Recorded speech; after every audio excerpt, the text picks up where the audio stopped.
dear friend of mine. Just a couple of months ago I published my first book in English, A Little Book of God, which I understand is a collection of the texts that reflect the divinity within me.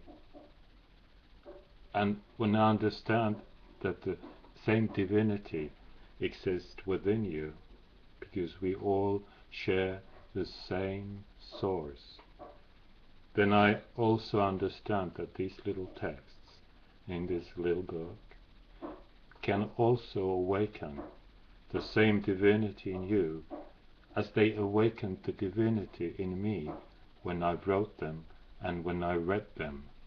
They, in a way, create a clear channel from the source to this level of being, where we are God's clothed in a human body, in a human time, in a human world. And we need to regain our conscious connection to the source whence we once started our journey, our creation. You know, we are creators, you and I.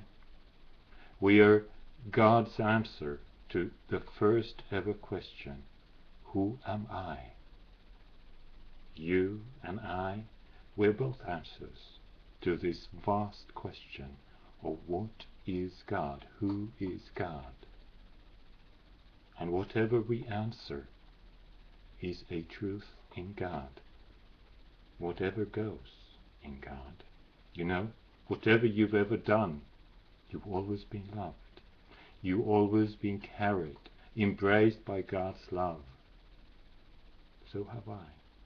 Through all my sins, my misstammers, my hates, my guilts, my worries, I've always been carried by the love of God, from within and from without.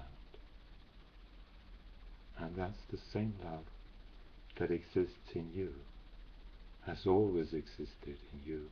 You are that love. I am. We both are. There is no way going around it. You see, creation is a rather simple thing.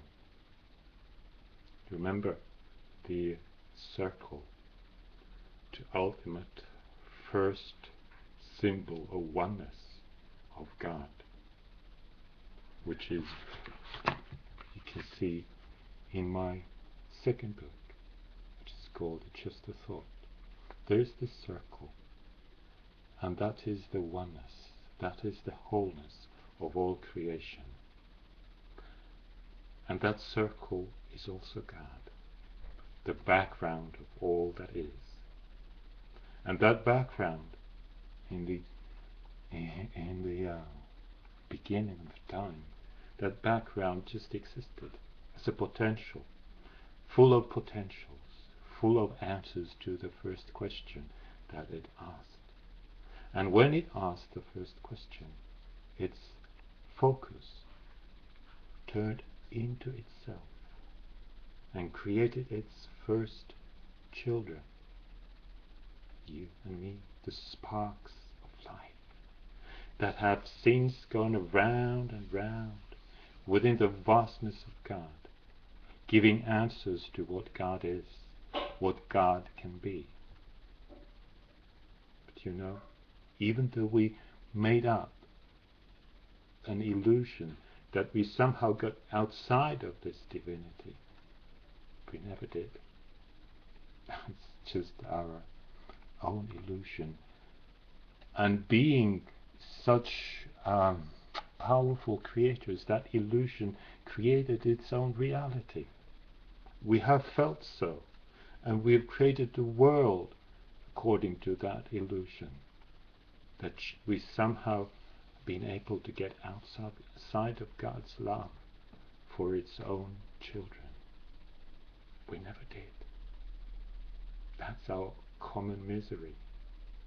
The feeling of being outside, feeling of not being loved, That's what we all play with.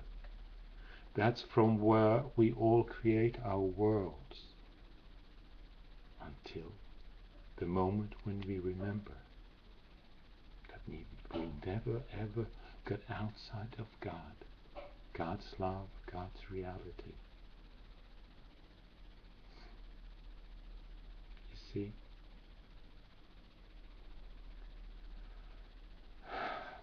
From that illusion comes all the fears that you've ever felt. Your fear of not being enough, of not being loved, and that great will to do something about it, to be loved by the world, by our mothers and fathers and wives and husbands and our children. We're yearning to be loved. And have you ever found that love from outside? Have you really found somebody out there who loves you the way of fully accepting who you are, fully carrying you with whatever thoughts you have, with whatever sins you've ever done?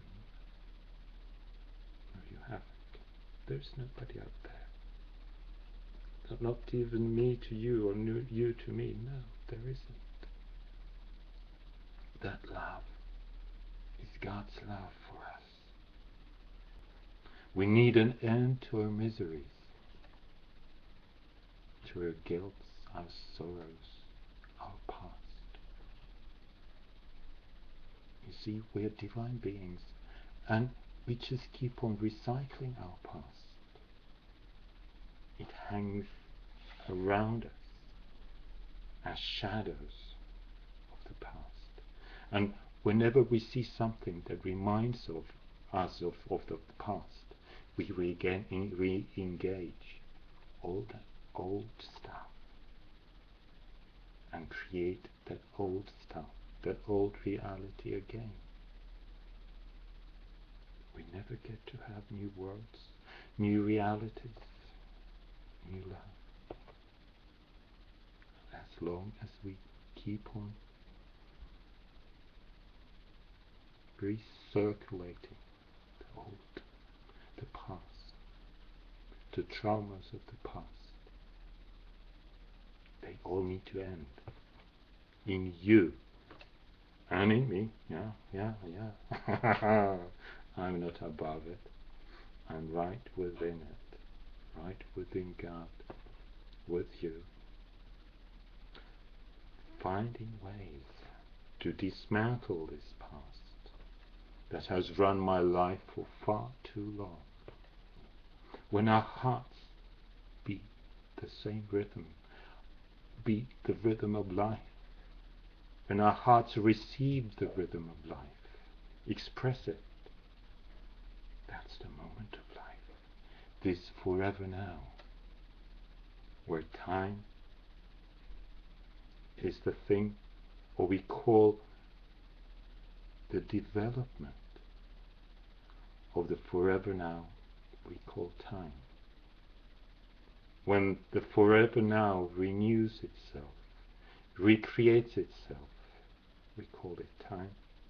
But still, it is the forever now, forever. And your true essence, lies in that forever now. It ever will. You can never get out of it. Even if you would die, you would live in the forever now. You see, this body is just the clothing. Beautiful, whatever, ugly. Just your clothing that you chose when you came in. And if you die, you just lose your clothing. Your diving suit into this world of time and matter. But you never lose your essence. That invisible something that lives in the forever now. In the loving embrace of God. That's where you live. That's who you are. it's about time to wake up and remember who you are.